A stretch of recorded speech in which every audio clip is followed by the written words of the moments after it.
Hello everyone, मेरा नाम पूजा मालविया है और मैं आपका स्वागत आपके ही चैनल ऑनलाइन पढ़ाई पे करती हूँ। आज का ये वीडियो है हमारा टारगेटेड एग्जाम सीटेट 2024 जो कि जनवरी में होने वाला है और हम यहाँ तैयारी कर रहे हैं साइंस पेपर 2 की। तो हमारी क्या रणनीति रहने वाली है? हमारी रणनीति है 30 में से 30 की तैयारी, और इस तैयारी के लिए रोज़ सुबह 10 बजे आपको एक डोज दिया जाएगा। मतलब सुबह रोज़ 10 बजे जैसे डॉक्टर दवा देता है और एक टाइम बताता है कि इस टाइम पे आपको दवा खानी है, तो वैसे ही 10 का डोज आपको मिलेगा रोज़ सुबह, और इस 10 के डोज को आपको लेना ज़रूरी है और तभी आप 30 में से 30 ला पाएंगे और एग्ज़ाम को क्लियर कर पाएंगे। तो सबसे पहले हमारा हैशटैग डे 1 का टॉपिक है इलेक्ट्रिसिटी, विद्युत। इस टॉपिक का हम सबसे पहले करेंगे कंटेंट, फिर इसके प्रीवियस ईयर क्वेश्चंस, और साथ ही साथ जो नए क्वेश्चंस हैं जो कुछ आ सकते हैं आने वाले एग्जाम में, तो वैसे भी मैंने क्वेश्चंस नए डाले हैं तो उसमें भी आप ज़रूर जुड़ेगा। तो चलिए ज़्यादा टाइम ना वेस्ट करते हुए स्क्रीन पे चलते हैं डायरेक्ट, और स्क्रीन पे हम पीपीटी के थ्रू पढ़ते हैं। साथ ही साथ अगर आप चैनल पे नए हैं तो चैनल को ज़रूर सब्सक्राइब कर लीजिएगा। आपको इस चैनल से बहुत सारे वीडियोस आपके काम के मिलेंगे। आप प्लेलिस्ट को भी स्क्रॉल करिएगा जिसमें कि मैंने सीटेट का काफ़ी कंटेंट डाला है, एनसीईआरटी बेस्ड डाला है, तो आपके लिए वो कहीं ना कहीं हेल्पफुल रहेगा। तो चलिए आइए स्टार्ट करते हैं इलेक्ट्रिसिटी चैप्टर को। ये चैप्टर हमारा क्लास 10th एनसीईआरटी बुक का है और कंटेंट जो है बाइलिंगुअल है और मैं समझाऊंगी भी बाइलिंगुअल, तो किसी को भी कोई प्रॉब्लम नहीं आएगी। चलिए सबसे पहले स्लाइड पे चलते हैं कि इलेक्ट्रिक करंट विद्युत प्रवाह क्या है। तो यह एक इकाई समय में विशेष क्षेत्र के माध्यम से आवेश के प्रवाह की मात्रा है। मतलब it is the amount of flow of charge through a particular area in a unit time. मतलब फ्लो ऑफ चार्ज, ये आपको सर्किट दिख रहा है, इस सर्किट में क्या है, एक पर्टिकुलर एरिया में जो है वो चार्ज का फ्लो हो रहा है। इस पूरे सर्किट से बाहर तो चार्ज का फ्लो हो नहीं रहा है। अगर करंट का फ्लो हो रहा है तो आप देख रहे हैं यहाँ से यहाँ, यहाँ से यहाँ, यहाँ से यहाँ, यहाँ से यहाँ जो है करंट का फ्लो हो रहा है। अगर मैं इसको बहुत ही सिंपल लैंग्वेज में आपको बताऊं तो मेरे पास एक ये स्विच है और ये एक ट्यूबलाइट है। अगर मैंने स्विच को ऑन किया तो ट्यूबलाइट मेरी क्या होगी, जल जाएगी। इस जलने की ट्यूबलाइट से क्या होगा, मुझे कमरे में रोशनी दिखाई देगी। अब इसका मतलब है कि यहाँ से यहाँ क्या है, इलेक्ट्रिक चार्ज का जो है वो फ्लो हो रहा है इस डायरेक्शन में। अब इलेक्ट्रिक चार्ज के फ्लो होने से क्या हुआ कि इलेक्ट्रिक चार्ज का फ्लो इसी दिशा में इसी लाइन के थ्रू हो रहा है। ऐसा नहीं है कि यहाँ हो रहा है, यहाँ हो रहा है, यहाँ हो रहा है। इसका मतलब कि फ्लो ऑफ चार्ज जो होता है एक पर्टिकुलर एरिया में होता है, एक सीमित जगह पे होता है और एक पर्टिकुलर टाइम में होता है। इसको बोलते हैं इलेक्ट्रिक करंट। इसको आप और बोल सकते हैं कि it is the rate of flow of electric charge, कि इलेक्ट्रिक चार्ज का क्या है, रेट ऑफ फ्लो, एक तरह की दर है। ठीक, फिर इसको आप एक और भाषा में बोल सकते हैं कि it is just a flow of electrons, या हम ये भी बोल सकते हैं कि इलेक्ट्रिक करंट क्या है, it is just a flow of electrons. अब दूसरी बात आपके एग्जाम में ये पूछी जाती है कि इलेक्ट्रिक करंट की दिशा और डायरेक्शन ऑफ इलेक्ट्रॉन्स की दिशा कैसी होती है, क्या ये विपरीत होती है या समानांतर होती है? तो आप बताएंगे कि ये हमेशा एक दूसरे से ऑपोजिट दिशा में जो है ट्रैवल करते हैं। अगर डायरेक्शन राइट साइड में जा रही है इलेक्ट्रिक करंट की, तो डायरेक्शन ऑफ इलेक्ट्रॉन्स क्या हो जाएंगे, लेफ्ट साइड में हो जाएंगे। ठीक है, हम लोग को जल्दी जल्दी करना है क्योंकि हम चैप्टर को रिवाइज कर रहे हैं, और रिवाइज करने से क्या होगा, हमारा कंटेंट और अच्छे से तैयार हो जाएगा और फिर हम क्वेश्चन इजीली कर पाएंगे। चलिए, इसका फॉर्मूला होता है Q is equals to I t. Q हो जाएगा हमारा charge, Q is equals to charge. ठीक है, फिर I हो जाएगा करंट और T क्या हो जाएगा, टाइम। तो इस फॉर्मूला को आपको याद रखना है। क्विट से मैंने याद किया था QIT, तो क्या हो जाएगा क्विट, Q is equals to I into t. अब बात आती है कि इसकी SI यूनिट क्या होती है। तो SI यूनिट जो होती है, इलेक्ट्रिक चार्ज की SI यूनिट हो जाती है कूलम, और SI unit of electric current की हो जाती है एम्पियर। ठीक है, ये भी आपको याद रखना है, ये भी एग्जाम में जो है पूछा जाता है। चलिए अगली स्लाइड की तरफ चलते हैं। अगली स्लाइड है अमीटर। कि अमीटर क्या होता है? तो अमीटर एक ऐसा इंस्ट्रूमेंट होता है जो कि सर्किट में लगा होता है, और ये हमेशा क्या होता है, पैरेलल हो, सॉरी, ये हमेशा क्या होता है, सीरीज में होता है। किससे? रेजिस्टेंस से। रेजिस्टेंस से क्या होता है, सीरीज में लगा होने वाली एक जो यंत्र है उसको बोलते हैं अमीटर। और इसका काम क्या होता है, ये बहुत ज्यादा इंपॉर्टेंट है। इसका काम है इलेक्ट्रिक करंट को मापना। ठीक है, यह एक उपकरण है जिसका उपयोग सर्किट में विद्युत धारा को मापने में किया जाता है। यह सदैव श्रृंखला से जुड़ा होता है, मतलब एक सीरीज में जुड़ा होता है, किससे? रेजिस्टेंस से। चलिए अगली बात हम करते हैं। इसके बाद अगली स्लाइड है कि पोटेंशियल डिफरेंस, संभावित अंतर क्या है। तो अगर देखो, अगर कोई सर्किट में इलेक्ट्रिसिटी फ्लो हो रही है, जैसे मैंने लास्ट सर्किट पढ़ा, मैंने एक ये सर्किट बना दिया, यहाँ पे बल्ब लगा दिया, और ये एक सिंपल सर्किट है जिसमें कि एक बैटरी लगी है और ये बल्ब जो है वो ग्लो कर रहा है। अगर यहाँ पे की जो है इससे जुड़ी हुई है। अगर की को मैं ओपन कर दूंगी, जस्ट अ सेकेंड, अगर मैं की को रबर इसमें नहीं है, अच्छा ठीक है, अगर मैं की को सर्किट में ओपन कर दे रही हूं तो क्या है, इलेक्ट्रिसिटी फ्लो नहीं हो पा रही है, ये आपको पता है। पर इलेक्ट्रिसिटी को फ्लो होने के लिए क्या होना जरूरी है, पोटेंशियल डिफरेंस का होना जरूरी है। विद्युत आवेश के प्रवाह के लिए दो सिरों के बीच में विभवांतर महत्वपूर्ण है। ये क्या होता है पोटेंशियल डिफरेंस, आइए हम इसको पहले अच्छे से समझ लेते हैं, फिर हम देखते हैं। तो आप ये दो टैंक देख पा रहे होंगे, पानी के जो टैंक है, टैंक ए और टैंक बी। अब टैंक ए और टैंक बी में दोनों पानी क्या है, समान है, तब इधर से उधर पानी का कोई भी मूवमेंट नहीं हो पा रहा है क्योंकि पानी का लेवल क्या है, समान है। पर अगर मैं दूसरे वाले टैंक की बात करूं, नीचे वाले पार्ट की बात करूं, तो टैंक ए में पानी यहाँ है, टैंक बी में पानी यहाँ है, तो यहाँ पे क्या हो गया, प्रेशर जो है इस टैंक में हाई है और इस टैंक में प्रेशर जो है वो लो है। तो टैंक में प्रेशर हाई होता है उससे क्या है, लो की तरफ पानी का मूवमेंट हो जाता है। तो इसका मतलब पानी का मूवमेंट फ्रॉम ए टू क्या हो जाएगा, बी हो जाएगा। और ये तब तक होता रहेगा जब तक कि दोनों का लेवल सेम नहीं हो जाए। ठीक है, तो इसका मतलब कि हमेशा कोई भी चीज प्रेशर हाई से प्रेशर लो की तरफ या हाई टू लो हमेशा मूव करती है, ये आपको याद रखना है। ऐसे ही होता है एयर के में भी, एयर भी high pressure to low pressure जो है ट्रैवल करती है। ठीक है, इसी वजह से लो ब्रीज और लैंड ब्रीज और सी ब्रीज का कंसेप्ट होता है। ठीक है, हाई टू लो प्रेशर की वजह से, हाई टू लो प्रेशर के कारण विंड जो है वो ट्रैवल करती है। चलिए उसकी बात हम बाद में करेंगे किसी और उसमें। आज अभी बात करें पोटेंशियल डिफरेंस, तो सेम चीज क्या हो जाती है कि पोटेंशियल डिफरेंस, अगर जब पोटेंशियल डिफरेंस क्रिएट होगा तभी इलेक्ट्रिसिटी मूव होगी, और ये पोटेंशियल डिफरेंस क्रिएट होता है because of the battery. Battery जो है वो कनेक्ट हो जाती है, और बैटरी के कनेक्ट होने से क्या हो जाता है, जहां पे पॉजिटिव टर्मिनल है वहां पे क्या हो जाता है, हाई पोटेंशियल डिफरेंस हो जाता है, हाई पोटेंशियल क्रिएट हो जाता है। हाई पोटेंशियल से लो पोटेंशियल की तरफ क्या है, जो इलेक्ट्रिसिटी है वो, इलेक्ट्रिक चार्ज है वो मूव करेगा। आप इस डायग्राम से और समझ सकते हैं, ये जो डायग्राम है कि यहाँ पे क्या हो गया, पॉजिटिव टर्मिनल है ये, तो इस पॉजिटिव टर्मिनल में हाई पोटेंशियल है, और ये क्या है, नेगेटिव टर्मिनल है, लो पोटेंशियल है, और ये मेटेलिक वायर बीच में लगा हुआ है, तो फ्लो ऑफ चार्ज क्या हो जाएगा, इस डायरेक्शन में हो जाएगा। अब फ्लो ऑफ चार्ज इस डायरेक्शन में है, तो अब आप मुझे ऑप्शन में कमेंट सेक्शन में बताएंगे कि इलेक्ट्रॉन्स का फ्लो किस डायरेक्शन में हो जाएगा। यस, वेरी ट्रू, इलेक्ट्रॉन्स का डायरेक्शन हो जाएगा ऑपोजिट जस्ट। ठीक है, तो आपने समझा कि पोटेंशियल डिफरेंस की वजह से क्या है, इलेक्ट्रॉन्स का जो है वो फ्लो हो रहा है, या इलेक्ट्रिसिटी जो है वो जनरेट हो रही है, और कोई भी चीज ग्लो कर रही है। तो यही चीज इसमें लिखी हुई है कि विद्युत आवेश के प्रवाह के लिए दो सिरों के बीच विभवांतर महत्वपूर्ण होता है। यह अंतर बैटरी द्वारा क्रिएट किया जाता है।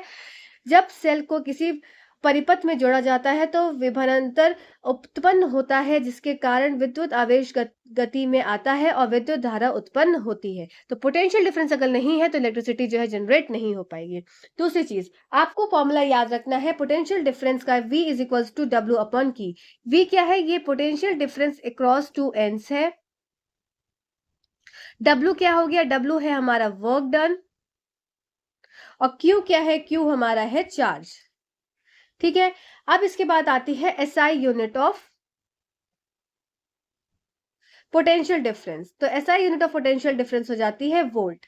ठीक है, चलिए अब इसके बाद आता है नेक्स्ट, देखते हैं क्या, potential difference is measured by volt meter. अब पोटेंशियल डिफरेंस को मेजर कैसे करते हैं, वोल्ट मीटर को में, और वोल्ट मीटर हमेशा जो है वो पैरेलल में कनेक्ट होता है। आपने पिछली स्लाइड में देखा होगा मीटर के साथ कि वोल्ट मीटर क्या है, वोल्ट मीटर कनेक्टेड है अक्रॉस द रेजिस्टर पैरेलल। ठीक है, हमेशा रेजिस्टर के अक्रॉस ही कनेक्ट होता है वोल्ट मीटर, और वोल्ट मीटर जो हमेशा है पैरेलल में कनेक्ट होता है, और ये डिटरमाइन करता है पोटेंशियल डिफरेंस को नापने में, ये मदद करता है। मतलब पोटेंशियल डिफरेंस मेजर किया जाता है वोल्ट मीटर के द्वारा। चलिए अगली स्लाइड की तरफ चलते हैं। चैनल में नए हो तो चैनल को सब्सक्राइब कर दीजिएगा, वीडियो को लाइक कर दीजिएगा। चलिए अगली, ये हमने देख लिया था। अब बात करते हैं वोल्ट मीटर, जो मैंने अभी आपको बताया कि voltmeter is used to measure the voltage. इसका काम क्या होता है, वोल्टेज को मेजर करना। अमीटर का काम क्या होता है, याद करते जाएंगे हम लोग पिछला भी। अमीटर का काम होता है इलेक्ट्रिक करंट को मेजर करना, और ये हमेशा जो है वो सीरीज में जुड़ा होता है, किसके, रेजिस्टेंस के साइड में सीरीज में जुड़ा होता है। अब voltmeter is always connected in a parallel across the resistor. ठीक है, वोल्ट मीटर का उपयोग वोल्टेज मापने के लिए किया जाता है। वोल्ट मीटर को प्रतिरोधक के पार समानांतर में जोड़ा जाता है। चलिए अगली तरफ देखते हैं, नेक्स्ट स्लाइड। अब आता है हमारा ओम्स लॉ, ओम्स का कानून। ओम्स क्या कहता है, ओम्स का फॉर्मूला बहुत इंपॉर्टेंट होता है, V is equals to IR। It tells about the, ये एक रिश्ता बताता है किसमें, वोल्टेज और करंट के बीच में एक रिश्ता बताता है। जितना वोल्टेज बढ़ाते जाएंगे उतना क्या होगा, करंट जो है वो बढ़ता चला जाएगा। ये रिश्ता इसमें ये बताता है। तो ओम्स लॉ की जो स्टेटमेंट होती है, it states that the electric current flowing through a metallic wire is directly proportional to the potential difference across its ends provided its temperature remains the same. अब आपको स्टेटमेंट दे दी जाएगी और इसमें लिख दिया जाएगा, ये जो पोर्शन है इसको चेंज करके टेम्परेचर को चेंज कर देंगे, बोल देंगे provided its temperature is not same या इट इज नॉट कांस्टेंट, तो आप बोलेंगे it is the wrong statement, क्योंकि आपको पता है कि ओम्स लॉ की जो स्टेटमेंट है उसमें टेम्परेचर हमेशा सेम रहना चाहिए, क्योंकि जितना वोल्टेज बढ़ाएंगे उतना करंट बढ़ता जाएगा, पर हर समय टेम्परेचर जो है वो सेम रहना चाहिए। ठीक है, तो ओम्स लॉ में क्या हो जाता है कि V जो है वोल्टेज जितना बढ़ाएंगे उतना ज्यादा करंट बढ़ता चला जाएगा। V is proportional to I जो है इसका एक तरह का ये लॉ है। ठीक है, ओम्स लॉ, जिसमें वही बढ़ा और करंट जो है उस तरह से बढ़ता चला जाएगा। चलिए आइए हम ओम्स लॉ को अच्छे से डिराइव कर लेते हैं कि कैसे हम समझ लेते हैं कि ओम्स लॉ क्या बोल रहा है। तो ये स्लोप मैंने बना दिया, एक तरफ V बना दिया और एक तरफ I बना दिया। जैसे जैसे V बढ़ेगा वैसे वैसे I बढ़ेगा, और ये क्या हो गया, ये एक स्ट्रेट लाइन आ गया, और ये स्ट्रेट लाइन स्लोप बताता है किसको, रेजिस्टेंस को। ठीक है, अब बात आती है कि V जो है, मैंने क्या बोला, V is proportional to I। अब V को मैं हटाऊंगी, इक्वल्स टू सॉरी प्रोपोर्शनैलिटी का साइन हटाऊंगी और इक्वल्स लगाऊंगी, तो इसकी जगह क्या हो जाएगा RI, या मैं इसको लिख सकती हूँ V is equals to IR, और ये जो R आया ये हमारा क्या है, it is just a resistance. ठीक है, और ये क्या होता है, रेजिस्टेंस यहाँ पे जो है ये कांस्टेंट टर्म है। ठीक है, अब रेजिस्टेंस क्या होता है, रेजिस्टेंस ये क्या है, कोई भी चार्ज अगर मेरे मेरे सर्किट में एक चार्ज जो है फ्लो कर रहा है तो इसको क्या करेगा, रोक देगा। तो रेजिस्टेंस का काम क्या होता है, कोई भी चार्ज के फ्लो को रोकना। मतलब आप चलते जा रहे हैं चलते जा रहे हैं चलते जा रहे हैं, बहुत स्पीड में दौड़ते जा रहे हैं दौड़ते जा रहे हैं मैराथन में, बीच में आया स्पीड ब्रेकर, तो उसकी वजह से क्या हो गया, आप यहाँ पे रुक गए, और रुक गए तो आपकी चाल जो है वो धीमी हो गई। तो रेजिस्टेंस का काम यही होता है कि जो इलेक्ट्रॉन्स का फ्लो है या फ्लो ऑफ चार्ज है उसमें एक रोक लाना, एक जो उसको रेगुलेट करना। ठीक है, अब बात आती है कि इसको फिर हम कैसे लिखेंगे। V is equals to I R आया हमारा, अब हम इसको ऐसे भी लिख सकते हैं, I is equals to V upon R। ठीक है, ये सब क्या होता है, ये किसका फॉर्मूला हो गया, करंट का फॉर्मूला हो गया, जिसमें अगर पूछे कि करंट और वोल्टेज के बीच में रिलेशन वाला फॉर्मूला, तो आपके दिमाग में तुरंत ये फॉर्मूला आ जाना चाहिए। ठीक है, अब करंट, ये करंट हो गया, I is current and V is potential difference, R is resistance. तब मैं इससे बोल सकती हूं कि करंट जो है हमेशा इनवर्सली प्रोपोर्शनल है रेजिस्टेंस से।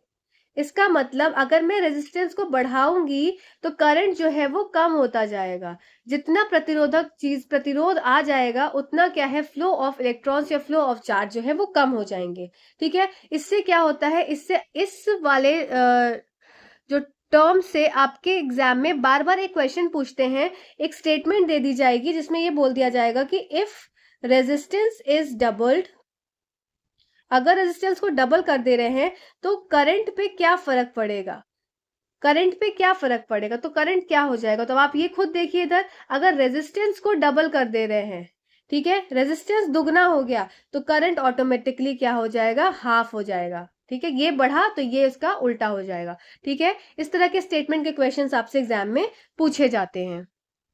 चलिए अब एक चीज और जान लेते हैं, एक टर्म होता है रियोस्टैट।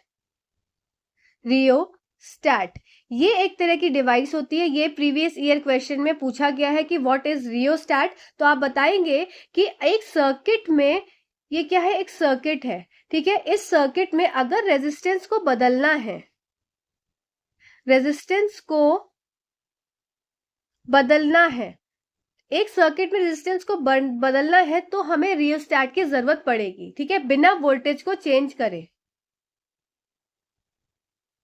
वोल्टेज को चेंज करे बिना। ठीक है, तो रियोस्टैट का काम क्या होता है कि सर्किट में रेजिस्टेंस के बदलाव लाना without changing the voltage in a circuit. तो ये काम किसका हो जाता है, रियोस्टैट का। ये प्रीवियस ईयर क्वेश्चन है। चलिए अगली स्लाइड की तरफ चलते हैं। अगली स्लाइड है कि वे कारक जिन पर किसी चालक का प्रतिरोध निर्भर है, तो फैक्टर्स बताने हैं जिसपे resistance of a conductor depend. तो अब आपके पास कुछ चार कारक आएंगे। तो ये चार कारक में सबसे पहला कारक है लेंथ ऑफ द वायर। अगर लेंथ ऑफ द वायर जो है, तार की लंबाई है,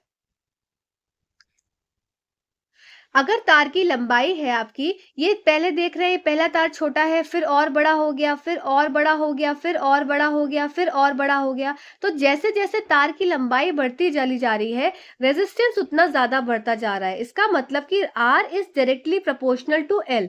मैं डायरेक्ट लिख सकती हूँ कि जितना मैं लेंथ बढ़ा रही हूँ उतना क्या है, रेजिस्टेंस बढ़ता जा रहा है। अब इसको समझेंगे अच्छे से कि ये मेरे पास एक मैंने वायर बना दिया, जिसको मैंने थोड़ा बड़ा सा दिखा दिया। इसमें क्या है, कुछ एटम्स है। अगर मान लो कॉपर का वायर है तो कॉपर के एटम्स है। अब इसके अंदर इलेक्ट्रॉन्स का ट्रैवल हो रहा है, इधर से उधर, इधर से उधर इलेक्ट्रॉन्स जो है वो ट्रैवल करते चले जा रहे हैं। ठीक है, इलेक्ट्रॉन्स जो है वो इधर से उधर ट्रैवल कर रहे हैं, इधर से उधर चलते जा रहे हैं इलेक्ट्रॉन्स। ठीक, अब क्या होगा, क्योंकि एटम्स प्रेजेंट है इसमें, अब इनको धक्का मिल रहा होगा, किससे, एटम से इलेक्ट्रॉन्स को।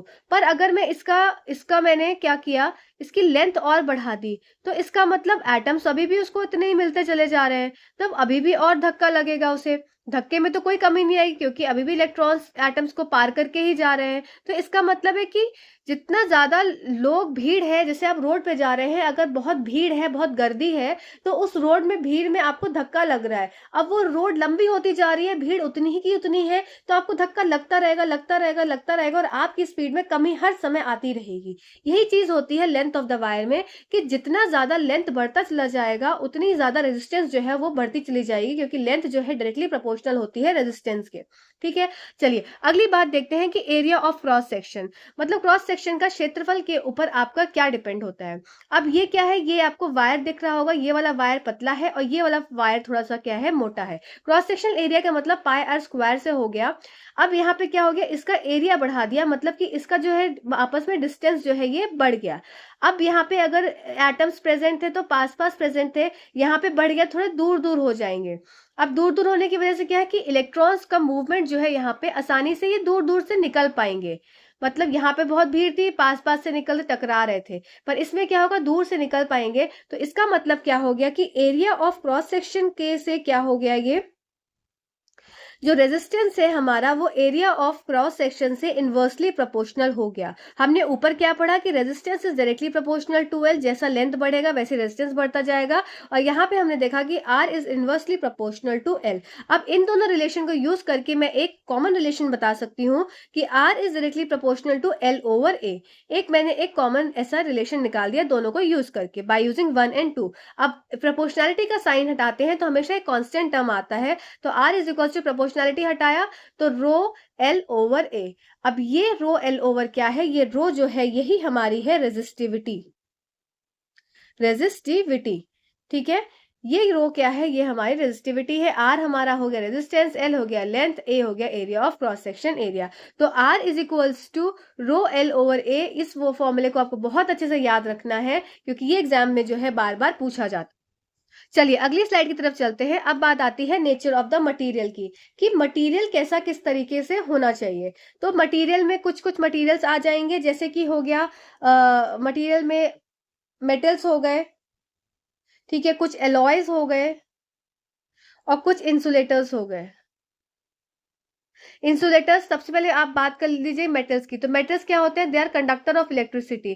क्यों, क्योंकि इनमें क्या होती है, इनमें रेजिस्टेंस जो होती है वो लेस रेजिस्टेंस होती है।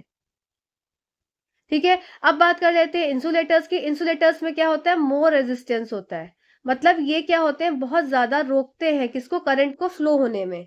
ठीक है, अब बात आती है कि मेटल्स में अगर आपसे पूछे कि बेस्ट कंडक्टर ऑफ इलेक्ट्रिसिटी, तो आप बोलेंगे it is silver. But silver हमारा महंगा होता है, इसलिए हम वायर्स जो बनाते हैं वो कॉपर के वायर्स बनाते हैं। ठीक है, चलिए अब बात करते हैं हम टेम्परेचर की। तो जैसे जैसे हम टेम्परेचर बढ़ाएंगे, जैसे जैसे हम टेम्परेचर बढ़ाएंगे, क्या होगा, हमारी रेजिस्टिविटी भी जो है वो बढ़ती चली जाएगी।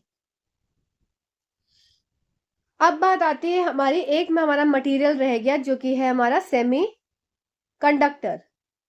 ये सेमीकंडक्टर आप देखते हैं कंप्यूटर्स में बहुत यूज होता है, चिप्स वगैरह होती है। तो इनका क्या, ये जो होते हैं ये बीच में होते हैं किसके, इंसुलेटर्स और कंडक्टर्स के, ये बीच के होते हैं। ये कंडक्ट तो करते हैं इलेक्ट्रिसिटी, दे कंडक्ट इलेक्ट्रिसिटी।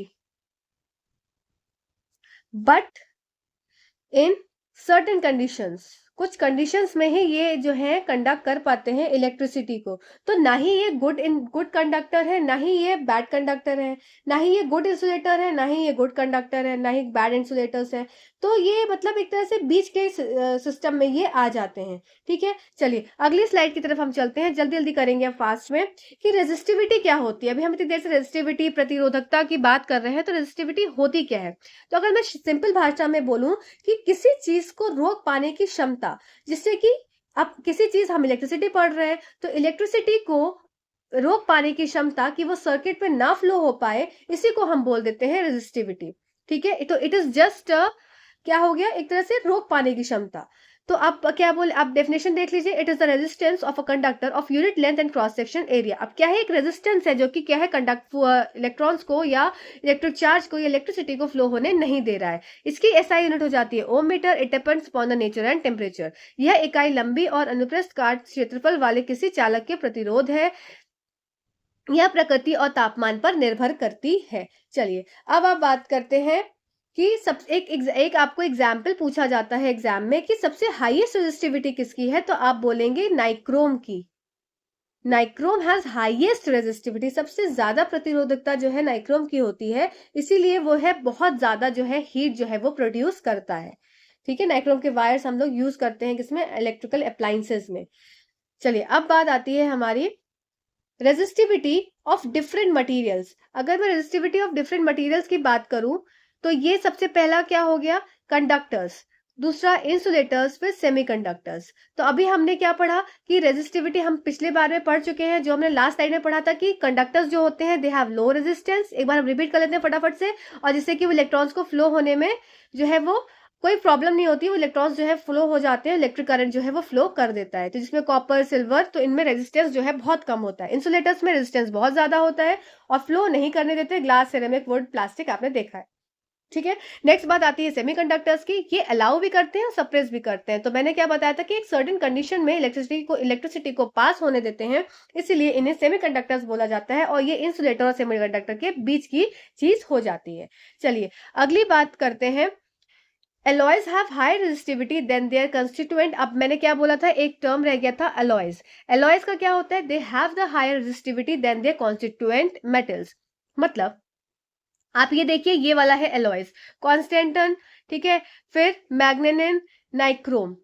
तो ये सब क्या हो गए, एलॉयज हो गए। मतलब एक से ज्यादा मेटल से, एक से ज्यादा एलिमेंट से मिलके क्या है, ये सब चीजें बनी होती हैं। जैसे alloy of copper and nickel, alloy of magnesium, copper and nickel, manganese है sorry, alloy of nickel, copper, manganese and iron. ठीक है, तो ये सब क्या हो गए, ये एलॉयज हो गए नाइक्रोम के। तो इनका क्या काम होता है, ये इसलिए इनकी हायर रेजिस्टिविटी मतलब इनकी प्रतिरोधकता क्षमता और ज्यादा होती है इनके नॉर्मल कॉन्स्टिट्यूएंट मेटल से। क्यों, क्योंकि देखो कॉपर तो है, कॉपर तो इलेक्ट्रिसिटी को पास करता है, और इनकी रेजिस्टिविटी जो है वो कम होती है क्योंकि ये क्या है, मेटल्स है। पर जब ये एक एलॉय बन गया, मतलब कॉपर को एक एज अ एलॉय यूज किया गया बनाने के लिए, तब क्या हो जाएगा, इनकी रेजिस्टिविटी बढ़ जाएगी क्योंकि अब ये बन गए एलॉयज। अब इनका कॉन्स्टिट्यूएंट मेटल से क्या है, रेजिस्टिविटी इनकी बढ़ गई। अब इसका रीजन क्या होता है, क्यों होता है, क्योंकि alloys have high melting and boiling points, alloys do not get oxidized. ठीक है, क्योंकि इनका ये रीजन ये है, पूछा जाता है एग्जाम में कि ऐसा क्यों हुआ, तो इसलिए हुआ क्योंकि एलॉयज का क्या होता है, मेल्टिंग पॉइंट और बॉइलिंग पॉइंट बहुत हाई होता है और ये ऑक्सीडाइज नहीं कर पाते। ठीक है, ये आपका जो है इसका रीजन हो जाएगा। मिश्र धातुओं का गलांक और क्वथनांक उच्च होता है, मिश्र धातु आसानी से ऑक्सीडाइज जो है वो नहीं होते। ठीक है, नहीं होते। चलिए अगले स्लाइड की तरफ चलते हैं कि resistance in series and resistance in parallel. तो दो तरह के रेजिस्टेंस दिए हुए हैं आपको सीरीज में। मैंने आपको क्या बताया था कि जो सीरीज में होगा वो हमेशा अमीटर जो है हमेशा सीरीज में लगा होगा, किसके रेजिस्टेंस से अमीटर जो है सीरीज में लगा होगा। तो रेजिस्टेंस इन सीरीज में R1, R2, R3, R4 ऐसे बढ़ता चला जाएगा, और रेजिस्टेंस इन पैरेलल में इस तरह का डायग्राम आपको देखने को मिलेगा। अब बात कर लेते हैं अगली स्लाइड पे चल के कि रेजिस्टेंस इन सीरीज में क्या क्या चीजें होती हैं। तो इसमें रेजिस्टेंस जो होते हैं वो एंड टू एंड कनेक्टेड होते हैं। हम लास्ट स्लाइड में देख सकते हैं कि यह एंड टू एंड कनेक्टेड है। सॉरी जस्ट अ सेकेंड, हाँ चलिए, तो ये क्या है, एंड टू एंड कनेक्टेड है, पर इसमें क्या है, रेजिस्टेंस जो होते हैं ये पैरेलली कनेक्ट होते हैं, ऊपर नीचे ऊपर नीचे। अब आप इसके लिए इसका फॉर्मूला यहाँ पे लिख लेंगे कि आर इफेक्टिव हो जाएगा R1 plus R2 plus R3। ठीक है, ये इसका फॉर्मूला हो गया। इसमें क्या हो जाएगा, इसका फॉर्मूला आर इफेक्टिव हो जाएगा, 1/R effective equals to 1/R1 plus 1/R2 plus 1/R3 plus 1/R floor and so on R by N तक ये फॉर्मूला चलेगा। ठीक है, अब देखो याद कैसे करेंगे, पैरेलल में ऊपर नीचे तो फॉर्मूले में भी ऊपर नीचे, आपको ये याद करने का तरीका है। अब चलिए अगली स्लाइड पे जल्दी जल्दी से इसकी प्रॉपर्टीज देख लेते हैं, हमें टाइम बहुत कम है, हमको 1 घंटे में पूरा चैप्टर निपटाना है विद क्वेश्चंस प्रॉपर। ठीक है, तो resistors are connected end to end, ठीक है सही बात है, रेजिस्टर्स जो है वो कनेक्टेड होते हैं, जैसे एंड टू एंड कनेक्टेड होते हैं, सिरे से सिरे तक जुड़े होते हैं, धारा स्थिर रहती है। अब देखो सबसे बड़ी बात है, ये जो एग्जाम में मोस्ट इंपॉर्टेंट, आप अपने नोटबुक में भी लिख लेना कि आपके एग्जाम में यही क्वेश्चन पूछे जाते हैं कि रेजिस्टेंस जो सीरीज में अगर लगा होता है तो उसमें करंट जो है वो कांस्टेंट होता है। मतलब हर रेजिस्टेंस में, आप बैक स्लाइड को देख लीजिए कि इसमें जो करंट है इस वाले में R1 R2 एंड R3, इसमें क्या होगा कि करंट जो है वो कांस्टेंट जाएगा, एक सा जाएगा, पर इसमें वोल्टेज जो ट्रैवल करेगा ये वैरी करेगा, ये वाला पोर्शन जो है ये वैरी कर लेता है। ठीक है, अब इसमें क्या हो जाएगा, इसमें करंट जो है वो वैरी करेगा, इसमें अलग करंट, इसमें अलग करंट, इसमें अलग करंट, इसमें अलग करंट, पर वोल्टेज जो है वो एक सा रहेगा। ठीक है, ये याद रखने वाली बात होती है इसमें। चलिए अगली स्लाइड की तरफ चलते हैं। तो हमने क्या पढ़ लिया, हमने पढ़ लिया अभी तक, हमने ओम्स लॉ पढ़ लिया, हमने इलेक्ट्रिक चार्ज पढ़ लिया, हमने पोटेंशियल डिफरेंस पढ़ लिया, हमने कंडक्टर्स इंसुलेटर्स वाले हमने फैक्टर्स अफेक्टिंग पढ़ लिए। अब हमने पढ़ लिया resistance in series, resistance in parallel, हमने वोल्टेज एमीटर पढ़ लिया। चलिए अब हम आगे पढ़ते हैं, आगे हमारी स्लाइड क्या बोलती है। अब बात आती है heating effect of electric current, कि इलेक्ट्रिक करंट का हीटिंग इफेक्ट क्या होता है, मतलब विद्युत धारा का तापीय प्रभाव क्या होता है। तो देखो जब भी कभी कहीं पे भी आप चार्जर लगाते हो या कोई भी इलेक्ट्रिक अप्लायंस यूज करते हो तो आप थोड़ी देर बाद देखते हो वो गर्म हो जाती है। वो ऐसा क्यों होता है, क्योंकि उसके अंदर फ्लो होते हैं इलेक्ट्रॉन्स, और इलेक्ट्रॉन्स शांति से तो फ्लो होते नहीं है, इलेक्ट्रॉन्स बहुत मस्तीखोर होते हैं, बहुत मस्ती करते रहते हैं। तो हर समय जब वो मस्ती करते हैं, एक दूसरे से टकराते हैं, एक दूसरे से झगड़ा करते हैं, तो इस टकराने की वजह से, कुछ कोलिशंस की वजह से हीट जनरेट होती है। तो यही लिखा है, जब करंट प्रभावित होता है तो इलेक्ट्रॉन्स गति करते हैं, और जब वे गति करते हैं तो एक दूसरे से टकराते हैं, और जब वे टकराते हैं तो गर्मी पैदा होती है, इसीलिए इसको heating effect of electric current बोला जाता है। H=I²RT, ये फॉर्मूला आपको याद रखना है। ठीक है, इसमें I क्या हो जाएगा, I हमारा करंट है, R क्या है, रेजिस्टेंस है, और T क्या है, T हमारा टाइम है। ठीक है, चलिए अगली बात करते हैं कि इसकी एसआई यूनिट क्या होती है। इसकी एसआई यूनिट हो जाती है जूल। अब इसके एप्लीकेशन पे कुछ अप्लायंसेस हैं जो कि आपको पढ़नी है, जैसे कि पहला हो गया, आपने ये देखा है बल्ब, ये क्या हो गया आपका, सुंदर सा दमकता हुआ चलता हुआ बल्ब। और ये क्या है, फ्यूज वायर। फ्यूज वायर क्यों लगा होता है, जिससे कि अगर मान लो एकदम से बहुत ज्यादा करंट आ गया, बहुत ज्यादा इलेक्ट्रिसिटी फ्लो हुई सर्किट में, तो ये फ्यूज वायर क्या होता है, यहाँ से टूट जाते हैं, और इसके टूटने से क्या होता है, इलेक्ट्रिसिटी जो है डिस्कनेक्ट हो जाती है और आपके अप्लायंसेस जो है वो बच जाते हैं। अगर ये फ्यूज वायर ना हो, ये फ्यूज ना टूटे, तो इलेक्ट्रिकल अप्लायंसेस आए दिन जल जाए और आपको नए जाके इसको बाजार से लेने पड़े और आपका अच्छा खासा फटका लग जाए, है ना। तो अब हमें बात करें सबसे पहले बल्ब की। अब हम बल्ब को देख लेते हैं। सबसे पहली बात होती है, बल्ब में जो फिलामेंट प्रेजेंट होता है इसको क्या बोलते हैं, इसको बोलते हैं टंगस्टन। ठीक है, एग्जाम में पूछा जाता है। इसका मेल्टिंग पॉइंट पूछते हैं आपको, स्टेटमेंट आपके सीटेट में स्टेटमेंट वाले क्वेश्चंस बहुत आते हैं, तो आपका इसका मेल्टिंग पॉइंट याद रखना 3380 डिग्री सेल्सियस। ठीक है, और इस बल्ब के अंदर क्या प्रेजेंट होता है, इस बल्ब के अंदर नाइट्रोजन एंड आर्गन जो है वो गैस जो है वो प्रेजेंट होती है। ठीक है, अब चलिए बात आती है फ्यूज की। जो फ्यूज होता हमारे होते हैं इलेक्ट्रिकल अप्लायंसेस की सुरक्षा करते हैं। फ्यूज वायर क्यों फ्यूज वायर बन जाते हैं, इनको क्यों यूज किया जाता है, क्योंकि इनका मेल्टिंग पॉइंट जो होता है बहुत लो होता है। ठीक है, अब इसका मतलब कि एक जो नॉर्मल इलेक्ट्रिसिटी हमारे घर में फ्लो हो रही है उस तक तो ठीक है, ठीक है, पर अगर इस नॉर्मल से जरा सी भी इलेक्ट्रिसिटी एक्सीड करी तो ये क्या है, इनका मेल्टिंग पॉइंट कम है, फटाक से टूट जाएंगे क्योंकि इनका मेल्टिंग पॉइंट कम है। ठीक है, इसलिए क्या होता है, इनको घर में यूज किया जाता है। अब फ्यूज वायर किससे बनी होती है, तो कॉपर से बनी होती है, निकल से बनी होती है, या आयरन से बनी होती है, लेड से बनी होती है, सब आपके एनसीईआरटी में दिए हुए हैं। ठीक है, जब हाई वोल्टेज आता है तो नॉर्मल से फ्यूज वायर टूट जाता है, मेल्टिंग पॉइंट कम होता है, और इसकी वजह से सर्किट जो है ब्रेक हो जाता है और आपके अप्लायंसेस जो है वो बच जाते हैं। चलिए अगली साइड की तरफ चलते हैं, इलेक्ट्रिक पावर। अब क्या है, विद्युत शक्ति। हमारा चैप्टर बस अबाउट तो खत्म है, और आप लोग चैनल पे नए हैं हैं तो आप सब्सक्राइब कर दीजिएगा चैनल को। और मैं आपको बता दूं कि हम यहाँ पे सीटेट की प्रिपरेशन स्टार्ट कर दी है हमने। आज हमारा हैशटैग डे 1 है और हमारा मंडे से लेकर फ्राइडे तक कंटेंट आता है, जिसमें कि मंडे वेनेसडे फ्राइडे को कंटेंट मैं अपलोड करती हूँ। साथ ही साथ ट्यूसडे और थर्सडे को मैं प्रीवियस ईयर क्वेश्चंस कराती हूँ और कंटेंट साथ ही साथ क्वेश्चंस भी उसमें रहते हैं एडेड मंडे वेडनेसडे फ्राइडे वाली सीरीज में, और प्लस नए क्वेश्चंस भी रहते हैं। तो आप इन सेशन से जरूर जुड़िएगा और कमेंट करके जरूर बताइएगा कि आपको सेशन कैसा लगा। प्लीज कमेंट करा करिए। चलिए इलेक्ट्रिक पावर देखते हैं, विद्युत शक्ति। It is the rate of consumption of energy or the rate at which the electric energy is dissipated. आपके घर में जो भी एनर्जी आपने यूज करी, मतलब जो इलेक्ट्रिसिटी यूज करी, उसमें कितना आपने यूज किया, कितना कंज्यूम किया, इसी का क्या है रेट को निकालना। इसको बोल देते हैं क्या, विद्युत शक्ति। यह ऊर्जा की खपत की दर या वह दर है जिस पर विद्युत सर्किट्स में विद्युत ऊर्जा का क्षय या उपयोग होता है। तो इसका फॉर्मूला हो जाता है वेरी इंपॉर्टेंट, क्योंकि एग्जाम में हो जाते हैं इसके क्वेश्चंस बहुत ज्यादा जरूरी याद है वाले। तो P is equals to V into I. P हो जाएगा पावर, V हो जाएगा वोल्टेज, I हो जाएगा करंट। अब मैंने क्या आपको ओम्स लॉ में बताया था, V is equals to I R, हम पढ़ चुके हैं। तो हम इसकी जगह क्या ऐसा लिख सकते हैं, V की जगह मैं इसको अगर लिख दूं तो V हो जाएगा आई आर इंटू आई। ठीक है, अब इसको ऐसे भी तो लिख सकती हूँ, P is equals to I square R. ठीक है, तो आपको सारे फॉर्मूलेज जो है याद रहने चाहिए, किस हिसाब से जो भी आपको एग्जाम में क्वेश्चन में देखने को मिले, जो टर्म्स देखने को मिले, जो गिवन हो स्टेटमेंट में, उसके हिसाब से आपको फॉर्मूला पुट करना है। ठीक है, अगर V ना दिया हो, ठीक है ना, अगर देखिए इस वाले क्वेश्चन में अगर V दिया हो तो आप V और I दिया हो तो आप P निकाल सकते हैं। अब इसमें V ना दिया हो, रेजिस्टेंस दिया हो, तो आप इसमें ये वाला फॉर्मूला लगा के निकाल सकते हैं।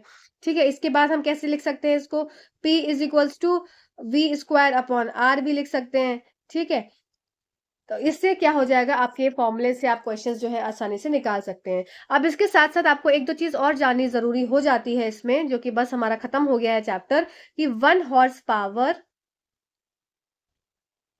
Is equals to 746 watt. ठीक है, पहली चीज। दूसरी, जो कॉमर्शियल यूनिट ऑफ इलेक्ट्रिसिटी होती है हमारी, कॉमर्शियल यूनिट ऑफ इलेक्ट्रिसिटी,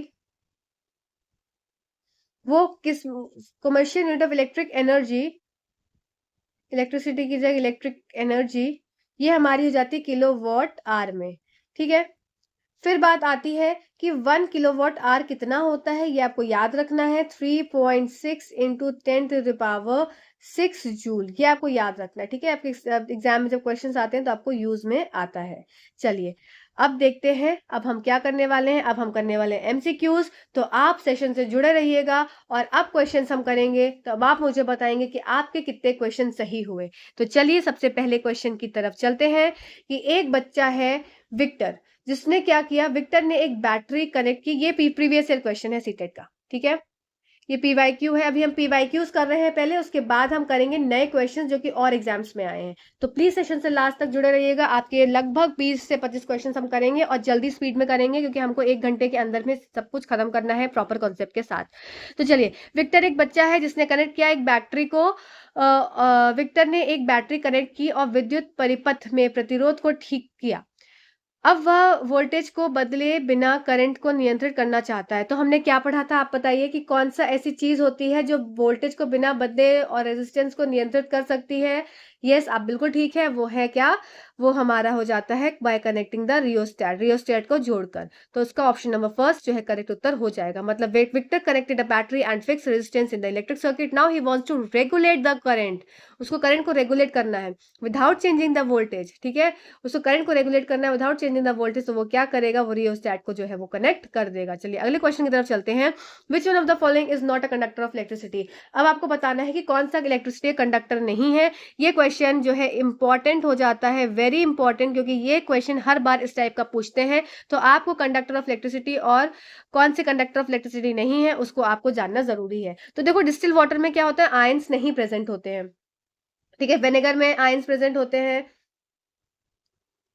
तो डिस्टिल वाटर में आयंस प्रेजेंट नहीं होते हैं, इसलिए कंडक्ट नहीं करती है इलेक्ट्रिसिटी। पर vinegar, salt water, lime juice, इसमें क्या होते हैं, आयंस प्रेजेंट होते हैं, इसलिए कंडक्ट करती है electricity.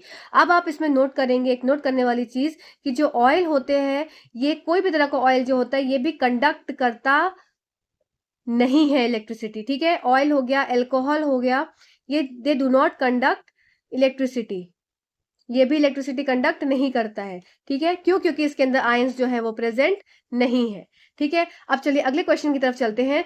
N electric circuit is setup, ये क्वेश्चन बहुत बड़ा था तो मैंने इसलिए इसको इंग्लिश हिंदी अलग अलग कर दिया अलग अलग स्लाइड्स में, तो आप चिंता मत करिएगा। ठीक है, चलिए an electric circuit is set up in such a way that the positive terminal of a battery V is connected to a bulb V1 which is connected to a resistor R which is connected to bulb B2. B2 is finally connected to negative terminal of the battery. अब आपको इसमें क्या है, circuit बनाना है। चलिए circuit बना लेते हैं जल्दी से। तो चलिए पढ़ते जाते हैं, बनाते जाते हैं। N electric circuit is set up in such a way that the positive terminal of a battery V, एक मैंने बैटरी बना दी यहाँ पे। चलिए इधर बना लेते हैं छोटी सी बैटरी, एक सेकेंड। ये बैटरी बना दी जिसका ये है क्या, पॉजिटिव टर्मिनल, और ये हो जाएगा नेगेटिव टर्मिनल, और बैटरी का क्या नाम दे दिया, बैटरी V। ठीक है, इस connected to a bulb B1, अब इसको कनेक्ट कर दिया किससे, बल्ब B1 से। ठीक, which is connected to a resistor R, जिसको कनेक्ट कर दिया किससे, रेजिस्टर R से। ठीक, which is connected to bulb B2, जिसको कनेक्ट कर दिया बल्ब B2 से। ठीक है, B2 इज finally connected to a negative terminal of the battery, और B2 किससे कनेक्टेड है, negative terminal of the battery से B2 कनेक्टेड है। ठीक, both the bulb are sorry growing नहीं है बेटा, ये ग्लोइंग है, glowing if the value of R is increase. अब क्या कर रहे हैं, वैल्यू ऑफ आर को अगर बढ़ा दे रहे हैं, अगर इसकी वैल्यू आर की वैल्यू को क्या क्या दे रहे हैं, बढ़ा दे रहे हैं, तब क्या होगा, both B1 and B2 will become dimmer. तो देखो रेजिस्टेंस के बढ़ाने से क्या होता है, करंट हमेशा कम फ्लो करता है। करंट क्या है, वो उसकी करंट को कम करने के लिए तो रेजिस्टेंस लगा है, रेजिस्ट कर दिया उसने करंट के फ्लो को, तो इसके हिसाब से क्या हो जाएगा कि both B1 and B2 will become dimmer. ठीक है, चलिए अगले हम इसको स्लाइड में हिंदी में भी देख लेते हैं। एक विद्युत परिपथ इस प्रकार स्थापित किया जाता है कि बैटरी V का धनात्मक टर्मिनल, जो बैटरी V का धनात्मक टर्मिनल है मतलब पॉजिटिव टर्मिनल है, इसको किससे कनेक्ट कर दिया, इसको बल्ब B1 से कनेक्ट कर दिया, और फिर रेजिस्टेंस लगा दिया, से जोड़ा है, जो रोकने वाला R से जोड़ा है, जो बल्ब B2 से जुड़ा हुआ है। अब इसको B2 बल्ब से जोड़ दिया, और फिर B2 अन्यथा बैटरी के नकारात्मक टर्मिनल से जुड़ा हुआ है। ठीक है, इसको नकारात्मक टर्मिनल से जोड़ दिया, इसको यहाँ से। ठीक, जोड़ दिया, दोनों बल्ब बढ़ रहे हैं, दोनों बल्ब बढ़ रहे हैं यदि R का मान बढ़ा दिया जाए।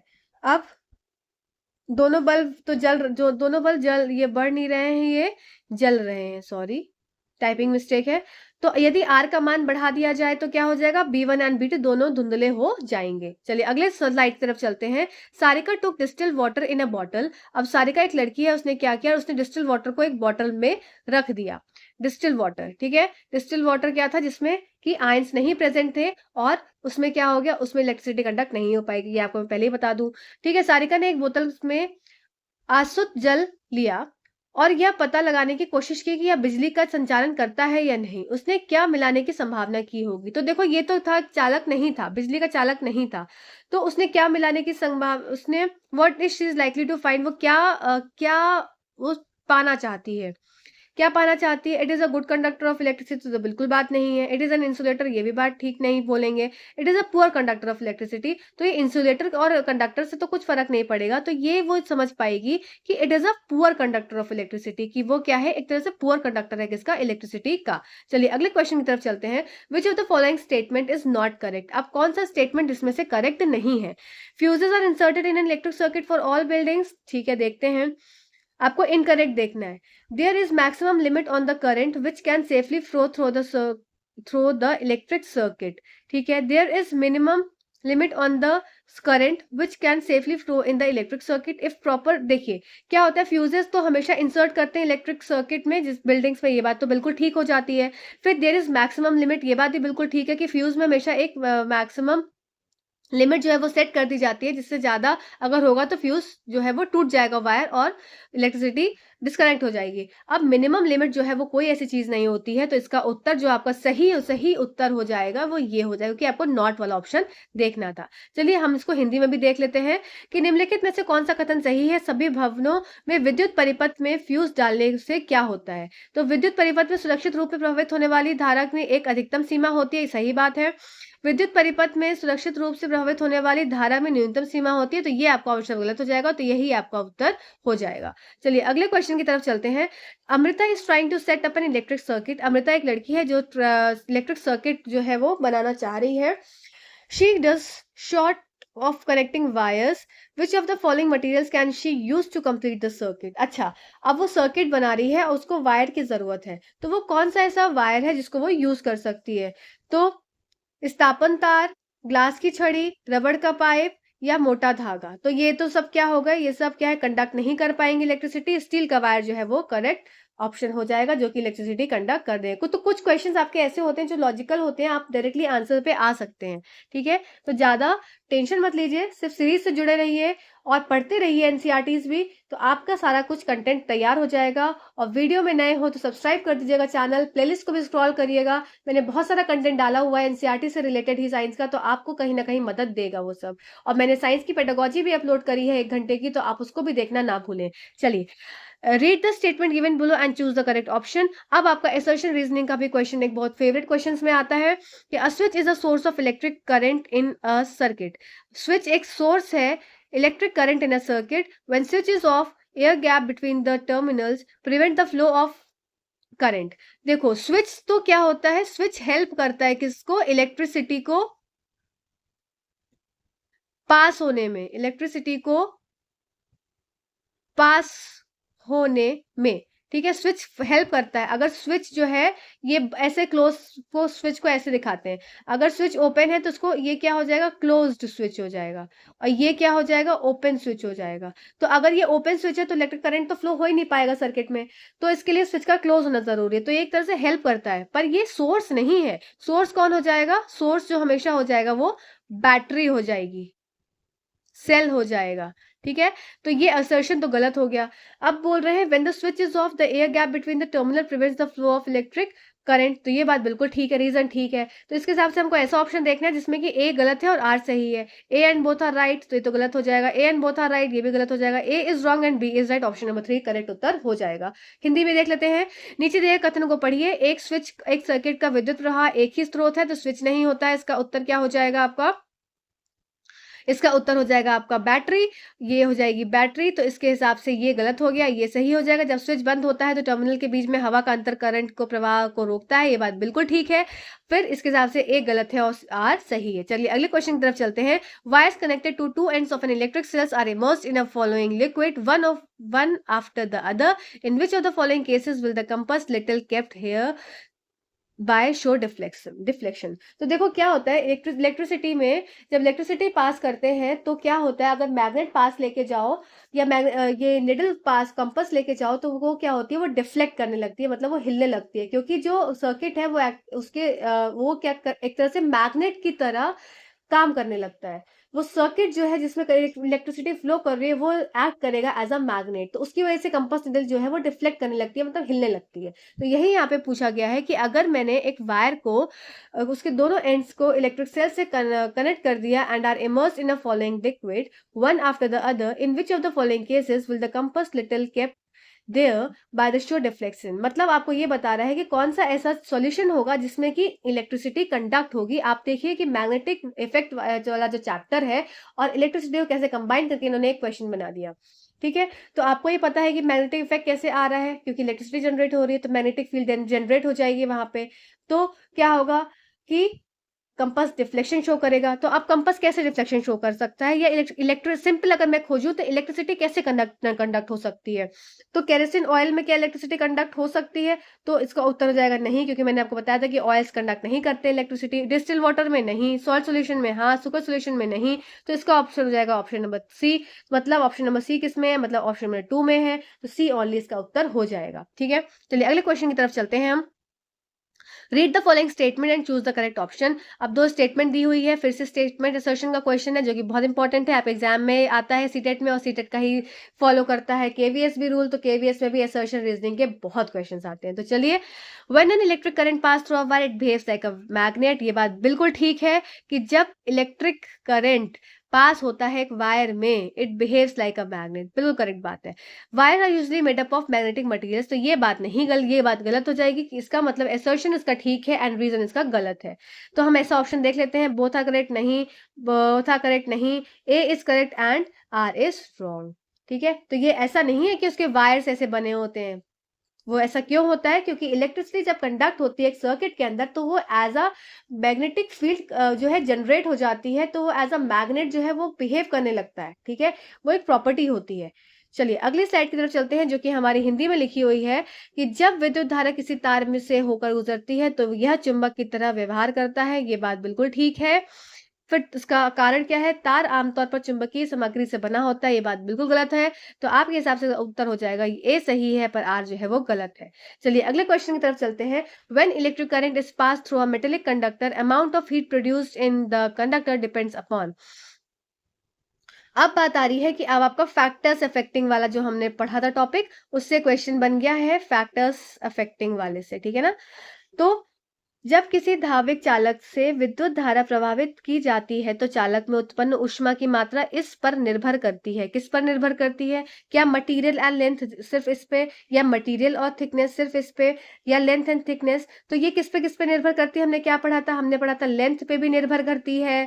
ठीक है, हमने क्या पढ़ा था? हमने थिकनेस पे भी पढ़ा था, मतलब जो एरिया ऑफ क्रॉस सेक्शन था। और फिर हमने किस पे पढ़ा था? हमने पढ़ा था मटेरियल पे भी डिपेंड करती है। और हमने एक और पढ़ा था जो कि आप मुझे कमेंट सेक्शन में बताएंगे, मैं यहाँ पे छोड़ रही हूँ। हमने 4 चीजें पढ़ी थी, जिसमें लेंथ, थिकनेस, मटेरियल हो गया, थिकनेस मतलब area of cross section area हो गया ये, और चौथी चीज आपको बतानी है, कुछ गरम गरम चीजों से रिलेटेड है, तो आप मुझे कमेंट सेक्शन में बताएंगे कि वो चौथी चीज हमने क्या पढ़ी थी। ठीक है, तो इसके हिसाब से इसका उत्तर हो जाएगा ऑप्शन नंबर 4। चलिए अगले क्वेश्चन की तरफ चलते हैं। अगला यहाँ से हमारे स्टार्ट हो रहे हैं न्यू क्वेश्चंस। तो ये हमारे हैं न्यू क्वेश्चंस जो कि दूसरे एग्जाम्स में प्रीवियस ईयरली पूछे गए हैं। तो अभी तक हमने अपने सीटेट के क्वेश्चंस करे थे, जो आपने अभी तक अटेंड करे हैं। अब ये नए तरीके के क्वेश्चंस हैं, मतलब जो और एग्जाम्स में पूछे गए। तो फटाफट से इसको भी निपटा लेते हैं। हमारे पास सिर्फ 10 से 15 मिनट बचा हुआ है 1 घंटा खत्म होने में, तो हमें 1 घंटे में पूरा चैप्टर खत्म करना है with MCQs and with new questions. ठीक है, what is being measured using the volt meter? अब आप मुझे बताते जाएंगे कि वोल्ट मीटर से हम क्या मेजर करते हैं, क्या मापते हैं? तो वोल्टेज अक्रॉस द रजिस्टर। ठीक है, वोल्टेज अक्रॉस, वोल्टेज ने सर्किट में नहीं उत्तर लगा देना, उत्तर होगा वोल्टेज अक्रॉस द रजिस्टर। चलिए अगले क्वेश्चन की तरफ चलते हैं। 4 resistance 2 ohm, 4 ohm, 5 ohm, 20 ohm are connected in parallel. तो अब आपका क्या है, रेजिस्टेंस जो है वो कुछ पैरेलल में लगा हुआ है। अब आपको क्या करना है, कंबाइंड रेजिस्टेंस बताना है। तो इसका फॉर्मूला है 1/R is equal to 1/R1 plus 1/R2 plus 1/R3। 1 2 3 4 4 है 1/R4। तो इसका क्या फॉर्मूला हो जाएगा आर इफेक्टिव का? 1/R 1/2 plus 1/4 plus 1/5 plus 1/20। ठीक है, इसका एलसीएम हो जाएगा 20, 10 प्लस 5 प्लस 4 प्लस 1। तो इसका क्या हो जाएगा 20/20 इज इक्वल टू 1 ओम। तो इसका उत्तर हो जाएगा आंसर, सॉरी 1 ओम। ये तो आंसर नंबर 1 लिखा है। ठीक है, अब आपका होमवर्क है। आपका होमवर्क क्या है कि आप मुझे कमेंट सेक्शन में इसी सेम चीज क्वेश्चन को आप सीरीज में लगा के मुझे सॉल्व करके दिखाएंगे। ठीक है, चलिए अगले क्वेश्चन की तरफ चलते हैं। The resistance of a copper wire is R. ठीक है, एक रेजिस्टेंस कॉपर वायर का आर है। If the radius of the copper wire is doubled. अब रेडियस क्या किया गया, रेडियस जो है आर से 2r कर दिया and length remain the same, L जो है वो एल ही रहा। तो हमने क्या फॉर्मूला पढ़ा था, R is equals to rho L over A. ठीक है, इसमें क्या किया, एरिया ऑफ क्रॉस सेक्शन बढ़ा दिया।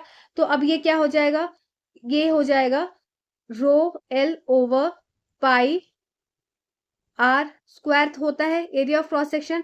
तो R is equals to rho L over pi 2r का स्क्वायर। इसको लिख सकते हैं रो एल ओवर पाई 4r का स्क्वायर। अब एक बात बताओ कि अगर मैं इसको ऐसे लिख लूं कि r is equals to rho L upon pi r square into 4।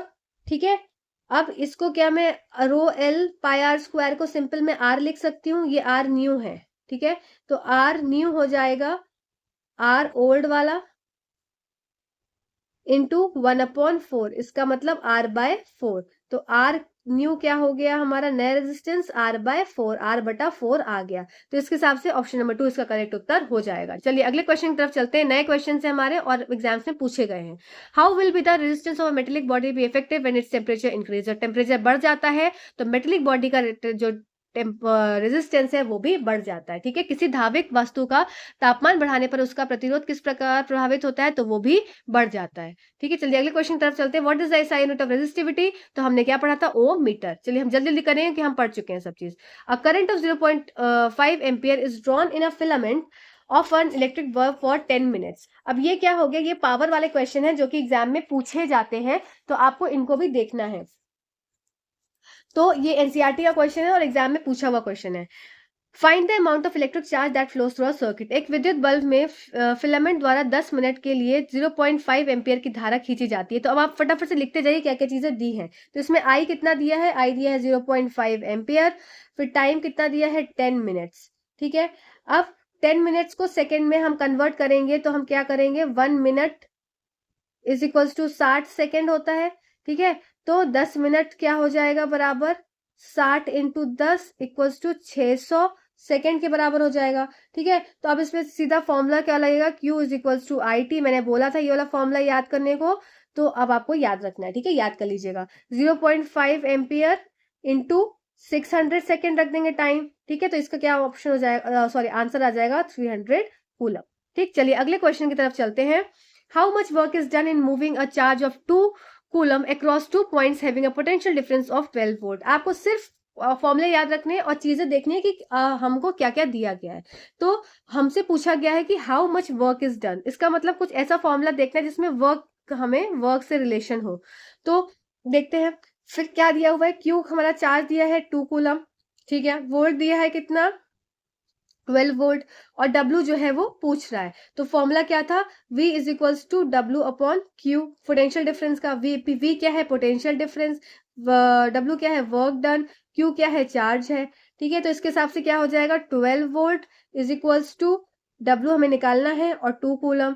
तो वर्क डन क्या हो जाएगा, 12 volt into 2 coulomb is equals to 24 volt coulomb. इसको क्या लिख देंगे, 24 जूल। ठीक है, तो ये आपका इसका उत्तर 24 जूल आ गया। चलिए अगले क्वेश्चन की तरफ चलते हैं। Best conductor of electricity is, तो बेस्ट कंडक्टर ऑफ इलेक्ट्रिसिटी हो जाएगा सिल्वर। देखो गोल्ड क्या होता है, सेकेंड बेस्ट होता है, ये भी याद रखो। फिर कंडक्टर ऑफ इलेक्ट्रिसिटी में कॉपर भी आ जाएगा, तो इसमें क्या हो जाएगा, copper is also conductor of electricity, पर क्या हो जाएगा, कॉपर बेस्ट पूछा है तो हम सिल्वर लिखेंगे, पर copper is also conductor of electricity. चलिए अगले क्वेश्चन की तरफ चलते हैं। अगला क्वेश्चन है, an electric bulb is connected to 220 volt generator. अब इलेक्ट्रिक बल्ब को किससे कनेक्ट किया, 220 वोल्ट जनरेटर से। मतलब यहाँ पे भी कितना है, V से V दिख रहा है, तो वोल्टेज कितना दे के रखा है, 220 वोल्ट। अब क्या है, द करंट इज 0.5 एम्पियर। तो 0.5 क्या है, 0 एम्पियर हमारा करंट दिया है। अब what is the power, power पूछा है, पावर का फॉर्मूला क्या होता है, V इंटू आई। अब आप पुट कर देंगे पावर इक्वल्स टू 220 इंटू आई कितना दे रखा है, 0.5 एम्पियर। तो इसका आप सॉल्व करेंगे, 22 इंटू 5 10 110। अब इसमें क्या हो जाएगा, पॉइंट लगा देंगे तो 110 joule per second is equals to 110 watt. आपका आंसर हो जाएगा, मतलब कहाँ पे है, ऑप्शन नंबर 1 इसका करेक्ट उत्तर हो जाएगा। चलिए अब ये थैंक यू आपको इतना सेशन से जुड़े रहने के लिए, और आप सेशन से जुड़े रहिएगा। हम ऐसे ही टॉपिक्स करेंगे, एक पूरा चैप्टर उठाएंगे, पूरा कंप्लीट करेंगे जल्दी से, और 1 घंटे के अंदर मेरा टारगेट है कि 1 घंटे के अंदर आपका पूरा चैप्टर भी खत्म हो जाए, कंसेप्ट भी हो जाए, न्यूमेरिकल्स भी हो जाए, और साथ ही साथ आपके प्रीवियस ईयर क्वेश्चन हो जाए, प्लस आपके न्यू क्वेश्चन हो जाए, और आपका चैप्टर पूरा फिनिश हो जाए। तो ऐसे ही आप सीरीज से जुड़े रहिएगा। चैनल पर नए तो लाइक करिएगा, सब्सक्राइब करिएगा, और भी लोगों को लेके आइएगा। चैनल छोटा है, नया है, पर आपके लिए मेहनत कर रहा है, मेहनत करेगा, आप ही आगे बढ़ा सकते हो, आप ही करता धरता हो सब। Thank you so much for watching this video, thank you.